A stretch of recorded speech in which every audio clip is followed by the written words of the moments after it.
Teman-teman, coba kalian hitung 3 parkiran berisi mobil-mobil berikut.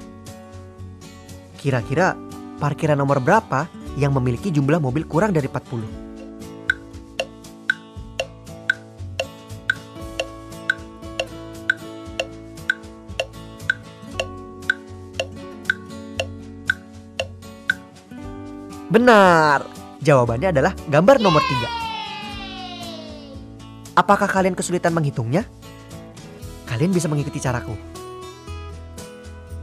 Seperti kalian lihat, di masing-masing gambar terdapat 3 deret parkiran yang penuh. Artinya, 3 deret parkiran yang penuh itu memiliki jumlah kapasitas parkir yang sama. Untuk menghitungnya, kalian tinggal hitung bagian yang mendatar yang terisi penuh, 1, 2, 3. Lalu bagian yang menurun, 1, 2, 3, 4, 5, 6, 7, 8, 9, 10, dan 11. Lalu kita kalikan saja kedua angka itu, yaitu 3 dikali 11 sama dengan 33. Itu artinya 3 deret parkiran yang penuh itu terisi 33 mobil. Sisanya kalian bisa menghitung secara manual, sehingga kalian tahu bahwa jumlah mobilnya 39. Mudah bukan?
Selamat pagi teman-teman kelas 5 di seluruh Nusantara. Gimana kabar kalian hari ini? Pastinya masih semangat dong. Oh iya, mobil yang aku bawa ini adalah mobil nenekku. Ini udah lama gak kepake, udah tua, tapi masih perlu dibawa jalan-jalan. Sebelum berkendara, jangan lupa bawa STNK dan SIM. Gimana dengan kendaraan kalian di rumah? Apakah sudah lama bersama keluarga kalian? Atau masih tergolong baru? Sebelum mulai pelajaran, alangkah baiknya kita berdoa dulu supaya diberikan kemudahan dalam menyerap ilmu.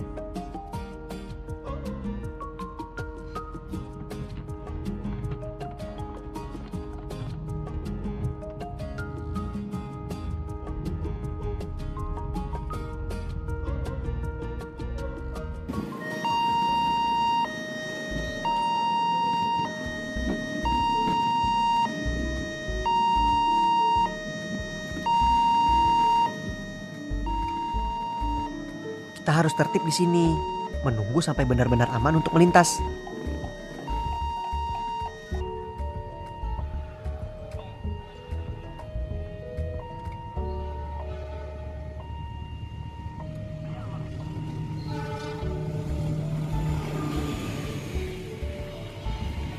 Apakah di daerah kalian juga ada transportasi kereta seperti tadi?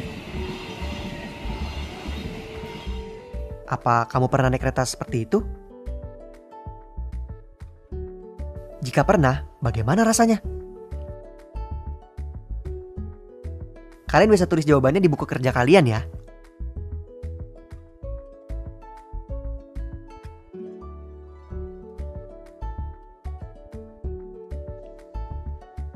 Rel kereta api pertama di Indonesia dibangun pada tanggal 17 Juni 1864 di Desa Kemijen, Jawa Tengah. Rel ini mengambil rute Solo sampai Yogyakarta. Panjang rel kereta pertama dibuat sepanjang 24 km dengan lebar jalur 1435 mm. Dan kereta pada saat itu masih menggunakan lokomotif uap. 3 tahun setelah pembangunan rel, dibangunlah stasiun kereta api pertama, yaitu Stasiun Semarang Gudang. Di tahun 1876 atau 9 tahun kemudian, pembangunan jalur kereta api di Pulau Sumatera dimulai. Lalu, di tahun 1922 atau 46 tahun kemudian, pembangunan jalur kereta di Sulawesi baru dimulai. Semakin majunya zaman, kereta api pun mengalami perubahan agar lebih modern dan memudahkan manusia.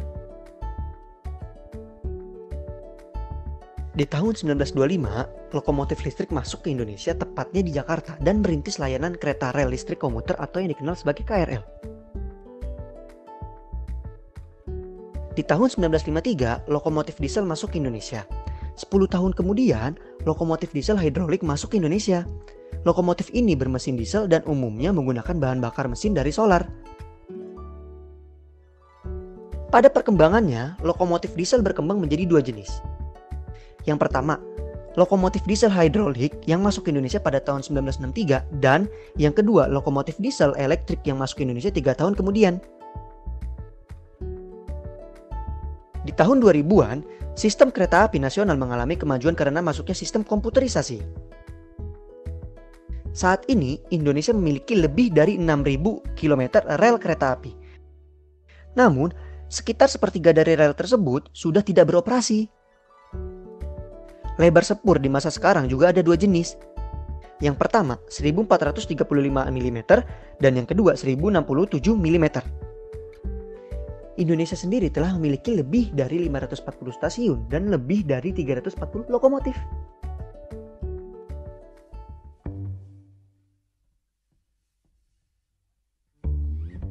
Nah, setelah mendengar cerita Kak Agung tadi, sekarang kalian jawab pertanyaan berikut ya.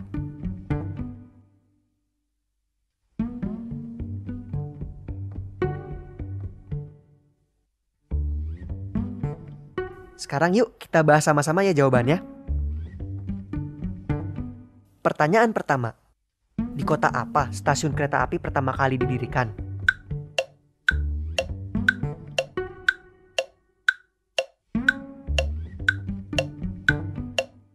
Ya, jawabannya adalah Semarang. Karena Desa Kemijen berada di Semarang. Yeay! Selanjutnya, kapan kereta digerakkan dengan uap?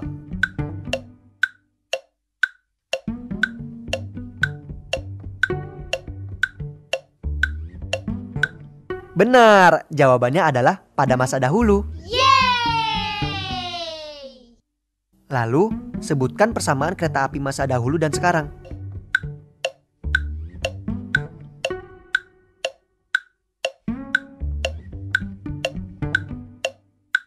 Sebenarnya ada banyak sekali persamaannya.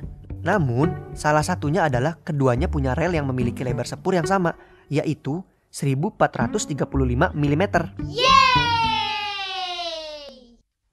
Pertanyaan terakhir. Sebutkan perbedaan kereta api masa dahulu dan sekarang.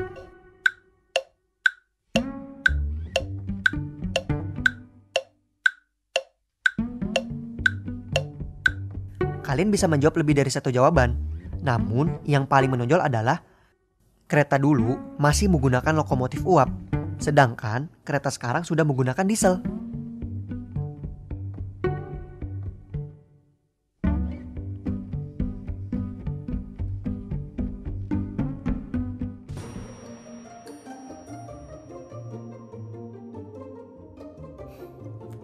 Setelah kalian mendengar penjelasan tentang kereta dari zaman ke zaman, sekarang saatnya kalian mencoba untuk menulis perbedaan dan persamaan alat transportasi dalam sebuah kalimat karangan. Setelah selesai, kalian bisa bacakan ke orang tua atau wali kalian di rumah untuk meminta pendapat mereka. Ayo berlatih. Teman-teman, sekarang kita belajar soal penggunaan akhiran I. Apa sih maksudnya? Coba perhatikan beberapa kalimat berikut ini. 1. Tutupi mobil antik agar tidak terkena sinar matahari terus-menerus.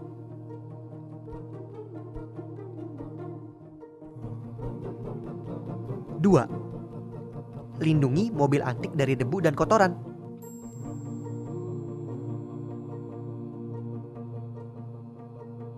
3. Olesi bagian-bagian yang perlu dengan pelumas.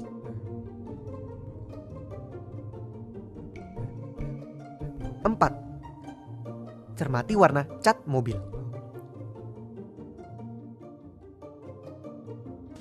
Kelima, atasi segala kerusakan segera. Dan keenam, sayangi mobil antik.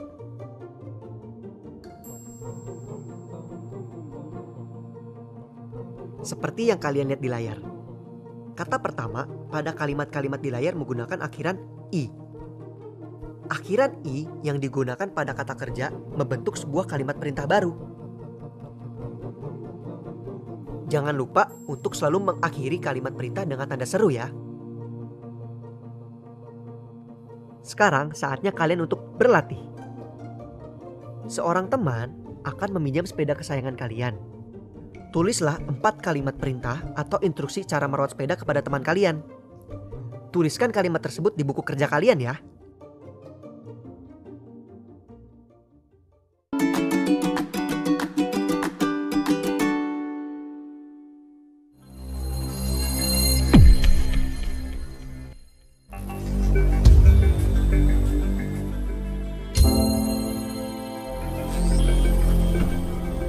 Aku kangen sekolah. Aku kangen Bapak Ibu guru. Aku rindu kawan-kawanku.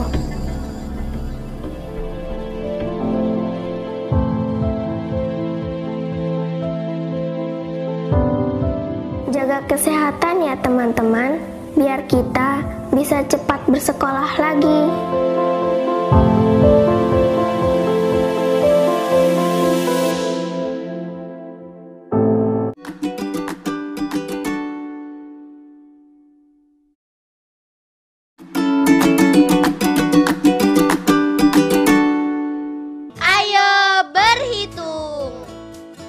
Teman-teman, coba kalian hitung 3 parkiran berisi mobil-mobil berikut. Kira-kira parkiran nomor berapa yang memiliki jumlah mobil kurang dari 40?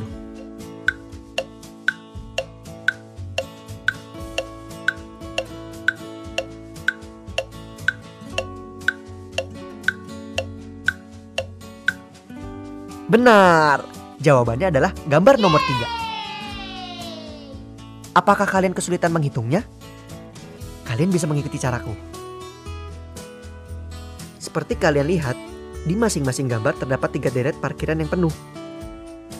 Artinya, 3 deret parkiran yang penuh itu memiliki jumlah kapasitas parkir yang sama. Untuk menghitungnya, kalian tinggal hitung bagian yang mendatar yang terisi penuh, 1, 2, 3. Lalu bagian yang menurun, 1, 2, 3, 4, 5, 6, 7, 8, 9, 10, dan 11.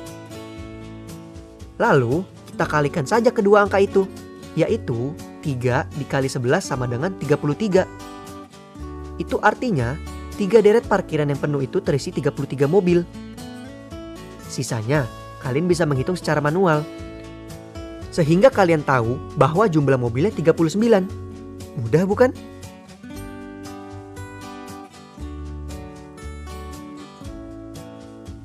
Perhatikan roda sepeda bunga. Roda-roda ini berputar sehingga bunga bisa sampai di tujuan.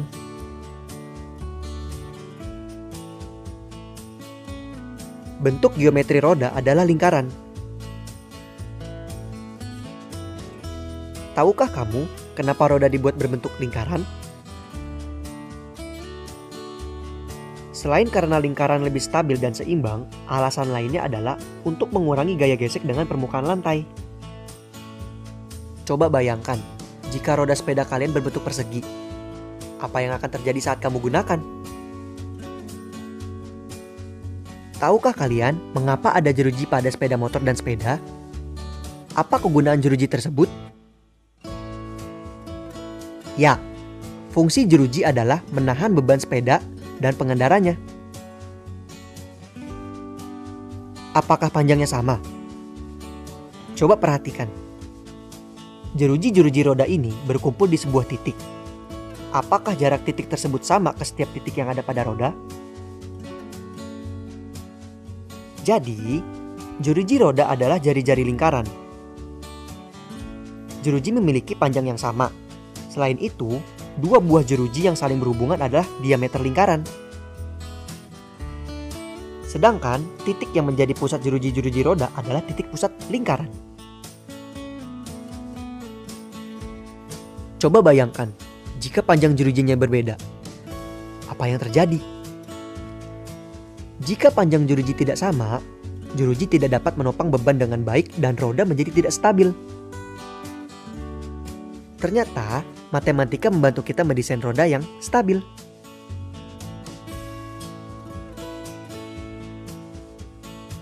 Empat. Menghitung apa, Gilang?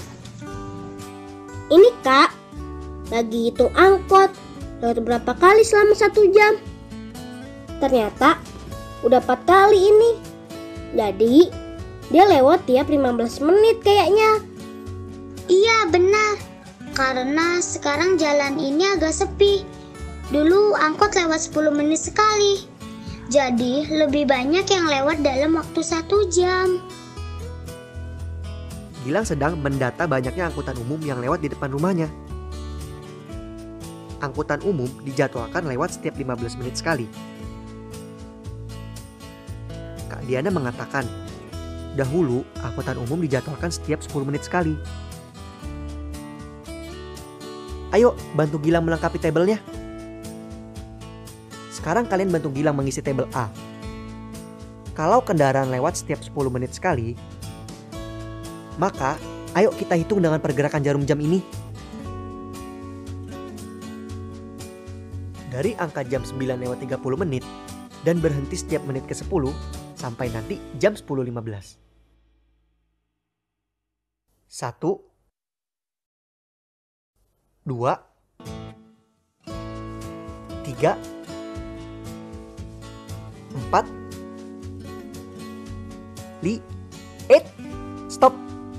Yang ini tidak dihitung karena belum 10 menit.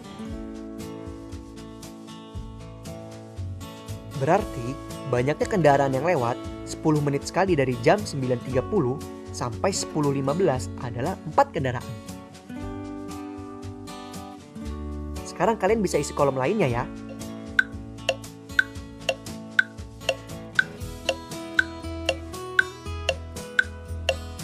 Nah, ini dia hasilnya. Dengan tabel yang ada di atas, sekarang waktunya kalian memasukkan data yang ada di tabel ke dalam diagram batang yang ada di layar.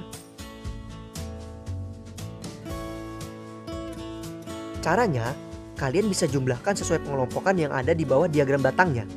Gambar di buku kerja kalian ya.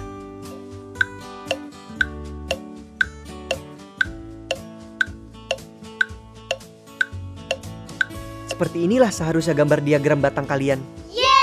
Karena jumlah total penjadwalan 10 menit ada 24 kendaraan. Sedangkan jumlah penjadwalan 15 menit hanya 16 kendaraan.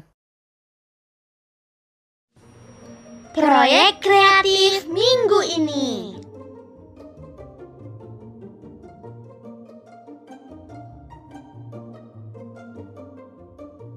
Hai teman-teman, saatnya kita melanjutkan proyek kreatif kita, membuat komik mengenai alat transportasi yang ada di daerah kalian. Setelah kemarin kalian menggali informasi dan membuat data pendukung, kini saatnya kita mulai merancang komiknya. Pertama, kalian harus membuat alur cerita untuk komik yang akan kalian buat. Jawab pertanyaan berikut untuk membantumu membuat alur cerita. Pertanyaan pertama, siapa tokoh utama? Nama, kesukaannya, dan keinginannya. Yang kedua, apa hambatan yang dihadapinya? Dan yang ketiga, bagaimana ia mengatasi hambatan tersebut? Setelah membuat alur cerita, sekarang saatnya menyiapkan langkah-langkah selanjutnya. Pertama, kalian harus menentukan jumlah panel atau kotak yang kalian perlukan pada satu halaman. Jumlah dan ukuran panel disesuaikan dengan kebutuhan cerita. Lalu, pilihlah satu alat transportasi di daerah kalian yang akan kalian ceritakan. Kalau aku sih menceritakan soal mobil VW nenekku. Nah, jangan lupa sertakan data-data pendukung agar ceritamu lebih menarik lagi. Selanjutnya, buatlah sketsa dengan menggunakan pensil. Panel 1 digunakan untuk menulis judul dan namamu sebagai penulis. Panel kedua dan seterusnya digunakan untuk menulis cerita. Mudah kan? Selamat berkreasi ya teman-teman. Ayo, berani berkreasi. Refleksi. Tidak terasa ya kita sudah akan berakhir pembelajaran kita. Kini saatnya kita melakukan refleksi.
Perhatikan data di sisi kiri ya. Lalu, gunakan data-data itu untuk mengisi pertanyaan di sisi kanan. Selamat berpikir.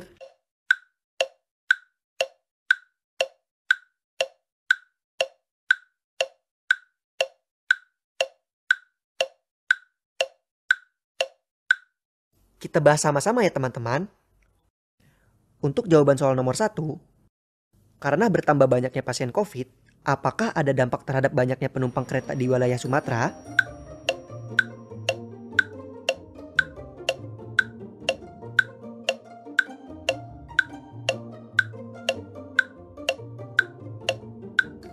Jawabannya adalah ada. Terlihat dari data penumpang yang terus berkurang secara drastis. Selanjutnya, pada bulan apa terjadi penurunan penumpang paling besar?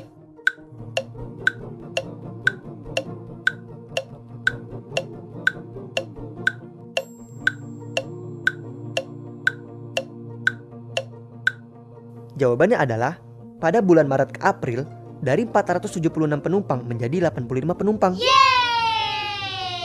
Soal terakhir. Benar atau salah, peningkatan penumpang dari bulan Mei ke bulan Juni 2020 lebih dari 100%.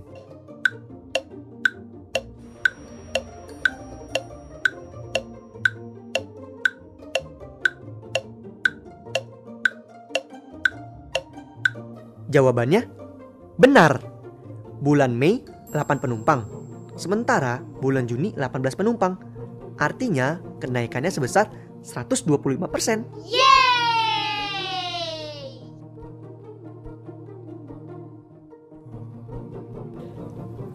Bagaimana pembelajaran hari ini? Menyenangkan bukan? Dan pastinya juga kalian mendapatkan banyak ilmu baru kan? Jangan lupa di-review bersama orang tua atau wali kalian di rumah ya. Komiknya juga dipersiapkan. Sampai ketemu lagi. Dadah!